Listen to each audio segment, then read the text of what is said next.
ମୁଁ କ୍ଷୀର ଫୁଟେଇ ରୋଷେଇ ଘରୁ ମୋ ରୁମକୁ ଯାଉଥିଲି। ସେତିକି ବେଲେ ଶାଶୁମାଙ୍କ ରୁମରୁ ଶବ୍ଦ ଆସୁଥାଏ। ଶାଶୁ ମା କହୁଥାନ୍ତି, ଆରେ ରହିଯାଅ, ମୁଁ ଆଉ ସମ୍ଭାଳି ପାରୁନି, ମତେ ବହୁତ କଷ୍ଟ ହେଉଛି। ତମେ ବହୁତ ମଜବୁତ ଅଛ, ମୁଁ କମଜୋର ପଡିଗଲିଣି, ମୁଁ ଆଉ ଏ ସବୁ କରିପାରିବି ନାହିଁ।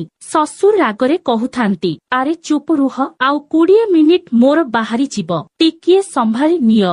ଏସବୁ ଶୁଣି ମୁଁ ଡରିଗଲି ଓ ମୋ ରୁମକୁ ଚାଲିଗଲି। ମୁଁ ମନେ ମନେ ଭାବୁଥାଏ, ମୋତେ ମଧ୍ୟ ଏମିତି ସ୍ୱାମୀ ଦରକାର ଥିଲା। ମୋ ସ୍ୱାମୀ ତ 2 ମିନିଟରେ ଝଡ଼ି ଯାଆନ୍ତି।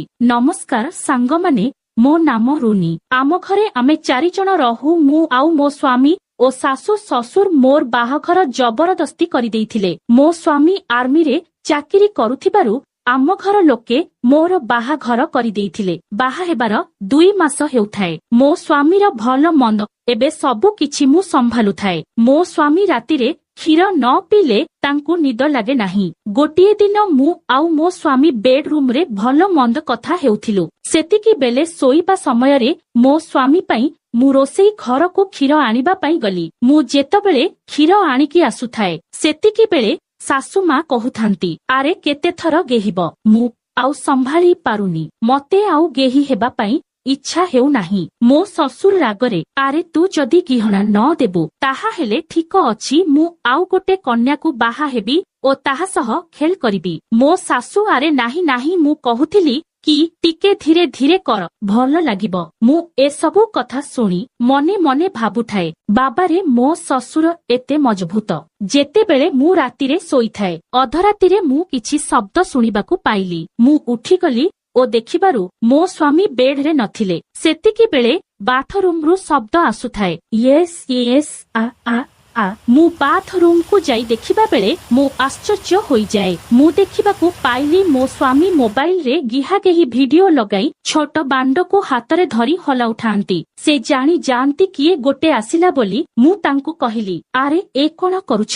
ତୁମେ ଚାହିଁଲେ ମତେ ଗେହି ପାରିବ, ଏମିତି ଲୁଚି ଲୁଚି ହଲାଉଛ କାହିଁକି? ମୋ ସ୍ୱାମୀ କହିଲେ, ତୁମେ ଶୋଇଥିଲି ସେଥିପାଇଁ ଉଠାଇବା ଭଲ ହେବ ନାହିଁ ଭାବିଲି। ମୁଁ ଜାଣି ପାରୁଥାଏ ମୋ ସ୍ୱାମୀର ଛୋଟ ବାଣ୍ଡ ଯୋଗୁଁ ମତେ ଗେହିବା ପାଇଁ ଲାଜ କରୁଛନ୍ତି ବୋଲି। ମୁଁ କହିଲି, ଠିକ ଅଛି, ଚାଲ ଶୋଇବା। ଶୋଇଲା ସମୟରେ ମୁଁ ତାକୁ କହିଲି, ମତେ ଟିକିଏ ଗେହିବ କି?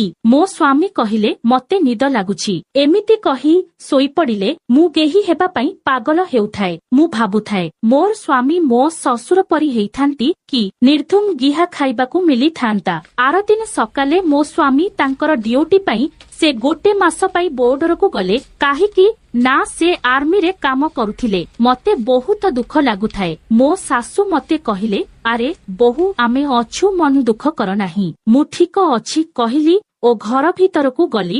ଗୋଟେ ଦିନ ମୋ ଶ୍ୱଶୁର ଜଲ୍ଦି ଘରକୁ ଆସିଲେ ଓ ମୋ ଶାଶୁକୁ ତାଙ୍କ ରୁମ ଭିତରକୁ ନେଇଗଲେ। ମୁଁ ଏହା ଦେଖୁଥାଏ। ମୁଁ କିଛି ନ ଭାବି ମୁଁ ରୋଷେଇ ଘରେ କାମ କରୁଥାଏ। ସେତିକି ବେଳେ ମୋ ସାଙ୍ଗ ପିଙ୍କିର କଲ୍ ଆସିଲା। ପିଙ୍କି ମଧ୍ୟ ନୂଆ ନୂଆ ବାହା ହୋଇଥାଏ। ପିଙ୍କି ମତେ କହିଲା, ଆରେ ରୁନି, ତୋର ରିଲେସନ କେମିତି ଚାଲିଛି? ମୁଁ କହିଲି, ଆରେ ମୋର ଛାଦ, ତୋର କେମିତି ଚାଲିଛି ରିଲେସନ? ପିଙ୍କି କହିଲା, ଆରେ ମୋର ତ ମସ୍ତ ଚାଲିଛି। ମୋ ସ୍ୱାମୀ ସକାଳେ ଥରେ ଗେହିଲେ, ରାତିରେ ଥରେ ଗେହନ୍ତି। ମୋ ସ୍ୱାମୀ ମତେ ଛାଡି ପାରୁନାହାନ୍ତି। ତୁ ଜାଣିଛୁ, ମୋ ଜନ୍ମଦିନରେ ମୋ ସ୍ୱାମୀ ମୋ ବିଆରେ କେକ୍ ଲଗାଇ ଚାଟିଲେ। ମୋତେ ମୋ ସ୍ୱାମୀ ସ୍ୱର୍ଗ ସୁଖ ଦିଅନ୍ତି। ସେମିତି କିଛି ସମୟ କଥା ହେଲୁ। ମୁଁ ପିଙ୍କିର କଥା ଶୁଣି ଗରମ ହେଇ ଯାଉଥାଏ ଓ ମତେ ଗେହି ହେବା ପାଇଁ ବହୁତ ଇଚ୍ଛା ଲାଗୁଥାଏ। ହେଲେ ମୁଁ କଣ କରିବି? ମୋ ସ୍ୱାମୀ ତ ନାହାନ୍ତି।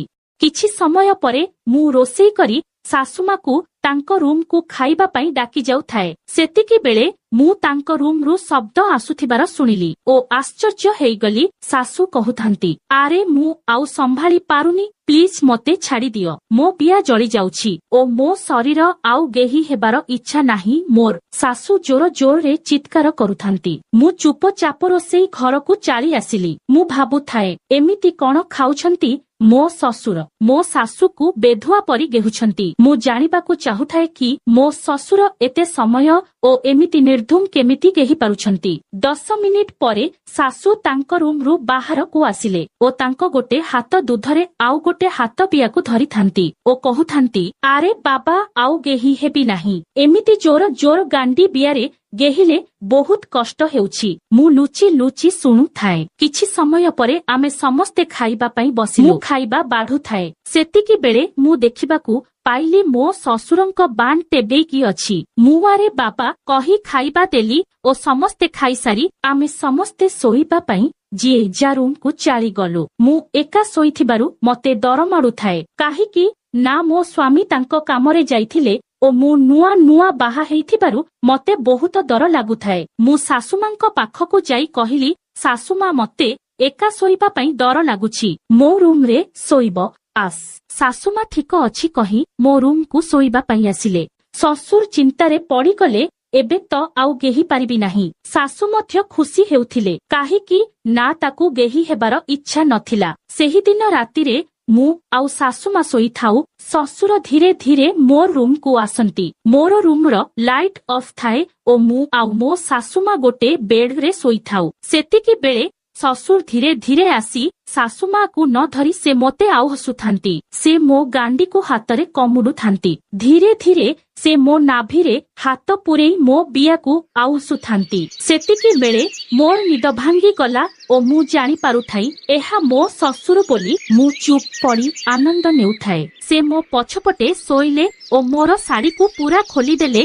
ମୋର ଖାଲି ବ୍ରା ଓ ପ୍ୟାଣ୍ଟି ଥାଏ। ତାଙ୍କ ବାଣ୍ଡକୁ ମୋ ଗାଣ୍ଡିରେ ରଗଡୁଥାନ୍ତି। ମୋ ଦେହ ଶୀତେଇ ଯାଉଥାଏ। ମୁଁ ମନେ ମନେ ଭାବୁଥାଏ କେମିତି ଜଲ୍ଦି ବିୟାରେ ବାଣ୍ଡକୁ ପୂରେଇଲେ ଭଲ ଲାଗନ୍ତା। ମୋ ଶ୍ୱଶୁର ମୋ ପ୍ୟାଣ୍ଟିକୁ ତଳକୁ କରିଦେଲେ। ମୁଁ ଭାବିଲି ତାଙ୍କ ବାଣ୍ଡକୁ ଟିକେ ଛୁଇଁଲେ ଭଲ ଲାଗିବ।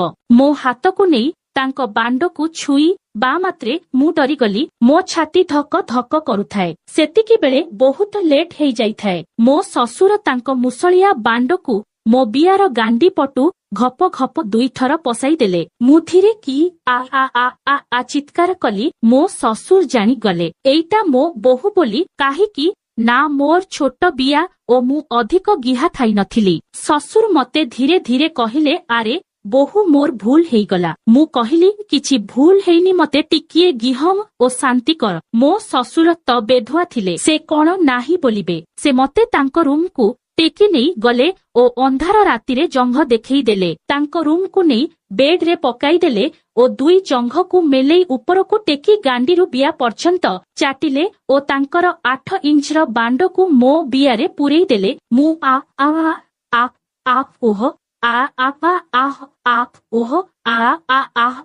ଓହ ଓ ମୋ ବିୟା। ମୋ ଶ୍ୱଶୁର ମତେ ଓଲଟାଇ ଦେଲେ ଓ ଗାଣ୍ଡି ପଟୁ କୁଣ୍ଡେଇ ମୋ ବିୟାରେ ସଲ ସଲ ଗେହିଲେ। 4 ଘଣ୍ଟା ପର୍ଯ୍ୟନ୍ତ ଗେହିଲେ ଓ ତାଙ୍କ ବାଣ୍ଡକୁ ମୋ ବିୟାରେ ପୂରେଇ ରଖିଲେ ଓ ଆମେ 2 ଜଣ ଶୋଇପଡିଲୁ। ଏତିକିରେ ଶେଷ ହୁଏ କାହାଣୀ।